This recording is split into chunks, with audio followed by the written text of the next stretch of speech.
stuff's all over the place. Good morning, everyone. Brian Neubert here from goldenblack.com, live in Mackey Arena. Quite a while after Purdue's 80-74 win over Michigan State, thus clinching at least a share of the Big Ten championship. Purdue's 26th in its program history. It's second in a row as part of what could very easily have been 3 in a row. Had that team a couple years ago been just a little bit readier to win in Big Ten play, but that's neither here nor there. Obviously a really big deal for Purdue. This is your wrap video following this game. Obviously, thank you to the Purdue Club Hotel, as always, for your support. I need to keep this stuff off of me. I do not need my cat puking this stuff up tonight. It is all over the place. Anyway, where was I? I'm going to make this quick. The task of cleaning this place up is well underway. I don't want to be in these fine people's way. Kind of rhymed. This is what Purdue-Michigan State game should be. This was a really good college basketball game. This was a really hard-fought game. Purdue was up by as many as 15 at one point. That didn't stop this from feeling like a one-point game for like an hour and a half straight. Just a really good game, and I think you got to give Michigan State a lot of credit here. One of the story of this game to me was, Michigan State had kind of played itself onto the bubble with a couple of back-to-back home losses that all of a sudden took a preseason top 5-ish team. I don't think that was ever justified, but whatever. Took a preseason top 5 team onto the bubble. And I think one of the things you were going to find out tonight is all that toughness, all that pride, all that resilience that Michigan State has kind of built its program on. You were going to find out a little bit about whether this Michigan State team has that stuff. And I think you kind of did, because I think Michigan State really represented itself pretty well here tonight by being as competitive as it was in a situation where it could have gotten boat raced. Obviously they've never had an answer to Zach-Edey, nor have a lot of people. I think, Purdue at home is a whole different animal. And Purdue has really been a problem for Michigan State in the last 5 years or so. I think Michigan State really represented itself well, and I think you have to give them some credit.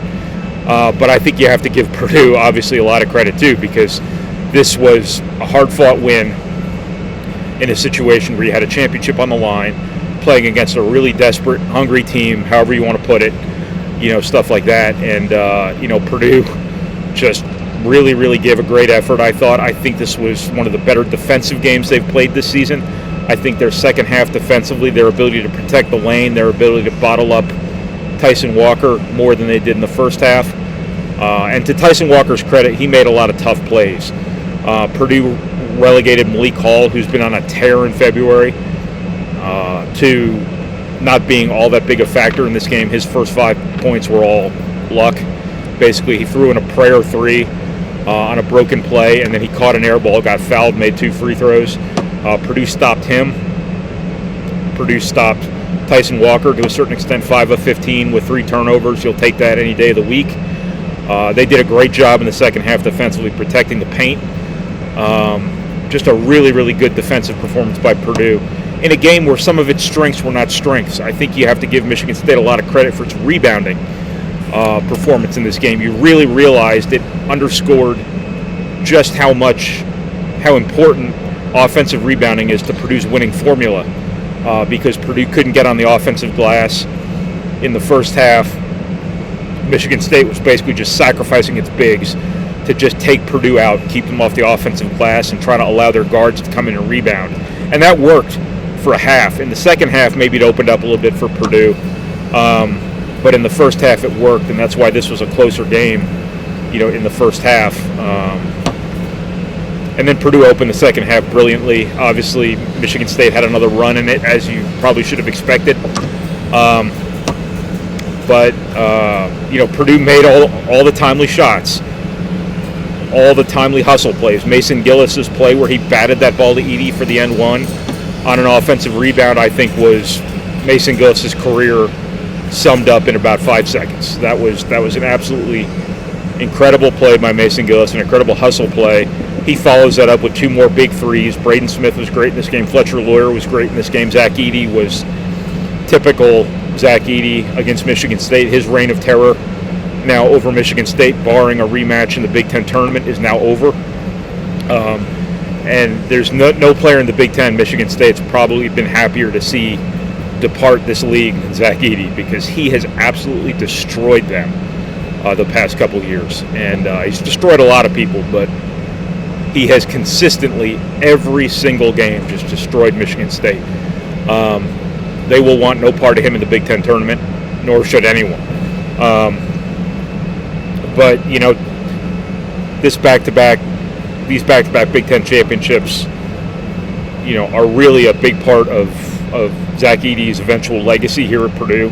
I think he's the biggest reason for them, but I also think they're a real reflection of the stability in Purdue's program it has, just the consistency that Purdue has shown here the last couple of years, the player development, the adaptability to a changing climate. I think it's going under-discussed in terms of all of the fly-by-night people jumping on the Purdue bandwagon here, our friends in the national media, that Purdue has changed because of its offense. It has changed because it is now a ball screen offense. It is not so much a post offense. The two things do overlap because you do use pick and roll to set up post-ups, but you are not just hammering the ball inside to Zach-Edey in a static offense, you know, 24 times a game, whatever it might be. This is a Braden Smith offense now. This is a Braden Smith and Zach-Edey offense now, and not just a Zach-Edey offense. And I think that's what's made this team so much better this year than it was last year. I think, you know, part of what I think Matt Painter deserves a lot of credit for is that this was not the same Purdue team as last year. This was a much more different Purdue team than it was last year. Their offense is different. You know, they obviously invested a lot in Trey Kaufman-Renn. I think he's had a really good season. He's just not always been in a leading role. Not every night has been his night. Purdue's got two starters there. That's what matters, their aggregate productivity. But I think that, you know, Purdue runs its offense very differently. Its guards are all grown up now. They're mature. They're experienced. They're better. They're much better than they were last year. They're much readier for these moments than they were a year ago. That's what people have never understood in the last 12 months. That last year was not Purdue's shot. This year is Purdue's shot. As soon as Zach-Edey came back, this year became Purdue's shot because of Braden Smith, because of Fletcher Lawyer being all experienced now. I was going to say being all grown up. I got to stop saying that. But they are grown-ups now. They are much closer to being adults. They're not the 24-year-olds everybody else is playing with, but they are much closer to being grown-ups now. They're much readier for these moments than they were a year ago. Lance Jones has obviously been icing on the cake in the sense that he really filled a lot of needs for Purdue. He's a big part of their success this season. Mason Gillis, I think, has had his best season at Purdue, personally. But just this is a much better Purdue team than it was a year ago, but it's also a much different Purdue team that Purdue has run roughshod over the Big Ten with. I shouldn't say they have run roughshod over the Big Ten. Obviously, you want to win this league outright. Illinois still has a chance to earn a share of this Big Ten title. Or if they can find the right federal judge to overrule the Big Ten standings at the end of the year, maybe they can get the Big Ten title outright themselves. But Purdue just did a really good job adapting to the landscape in college basketball nowadays, too. The NIL stuff, the transfer portal stuff, Purdue has thrived in an era where everything's changing around them just by doing what they've always done. And, you know, now obviously we're sitting here talking about a Big Ten title. Don't want to make it sound like this is the end for Purdue, like this was their goal this season. Obviously, there's a lot left to do, and that's where Purdue's priority, I think, has always lied. But you got to take them one at a time. And it would have been a shame for Purdue to not win the Big Ten with a team like this, with an opportunity like this, and that's why I think you go all out now to win the Big Ten tournament. Not that they wouldn't otherwise, but I think Purdue's got an opportunity here to really make this a really, really special season, which it has been to this point, but there's still plenty of season ahead. So this Big Ten title, this share of the Big Ten title for now, is just kind of another step along the way. Purdue hopes to bigger and better things. But it was good tonight. It almost seems inconsequential to talk about the game, but it was great tonight for Purdue to see, Fletcher Lawyer kind of go off, for Purdue to win without Lance Jones playing well again.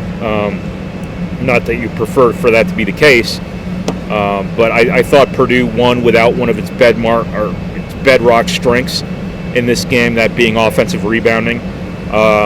Michigan State did a great job keeping Purdue off the glass. I think you got to give them a lot of credit for that. I think they were just kind of using their bigs just to take Purdue out, to let other people rebound, which turned out to be pretty smart. It's not really something that everybody can do, and it also ended up fouling out everybody. Zach Edey drew 16 fouls, which has to be some sort of unofficial record, I guess. But that's a pretty big number. Again, Zach Edey's reign of terror over Michigan State is finally over, barring a rematch in the Big Ten tournament. But this was one of his greatest yet. He had 38 last year against them, if I recall correctly. Tonight, 32, 11, 9 of 15 from the floor, draws 16 fouls, shoots 20 free throws. It's pretty good. They were just hopeless against him. And, I would say Michigan State's got to stop single covering Zach Edey, but it doesn't matter anymore because they're not going to see him again. But again, barring a rematch in the Big Ten tournament, which Michigan State will not want, obviously. So just to kind of wrap this up, Michigan State really gave Purdue its best, I think. Purdue responded with some of its best. And just a really big win and another really big moment in this really, really successful modern era of Purdue basketball. As I've opined before, I think we're in the process of Purdue replacing Michigan State as the class of the Big Ten. That might sound hot. I might sound like I'm coming in hot with that one, but you can't argue with the results. Obviously, the March success is what everybody's going to point to rightfully. Purdue and no one else will really ever have the March resume probably to match what Tom Izzo's done at Michigan State. But when you look at everything else, when you look at Big Ten seasons and Big Ten success, and Purdue's best in the NCAA tournament might be yet to come, not just this season but beyond this season. Purdue's set up here. They're set up to really sustain success for a long period of time, and I just think they're in a really good spot, and I think this is my cue to get the hell out of here. So thank everybody for watching, thank you for reading, thank you for listening, and thank you for processing our materials, however it is you process our materials. goldenblack.com. This is Brian Neubert. Thank you to the Premium Club Hotel once again for your support. We appreciate it as always. Like and subscribe, all of that stuff. Remember, we have a website. Join our website. You won't be sorry. goldenblack.com. I'm not just a YouTube guy. I'm not just a podcast guy. We have a website, goldenblack.com. I always forget to remind people of that. I think people just think I'm a content guy. I'm not. Go to our site. I don't think you'll be disappointed. Thanks, everybody.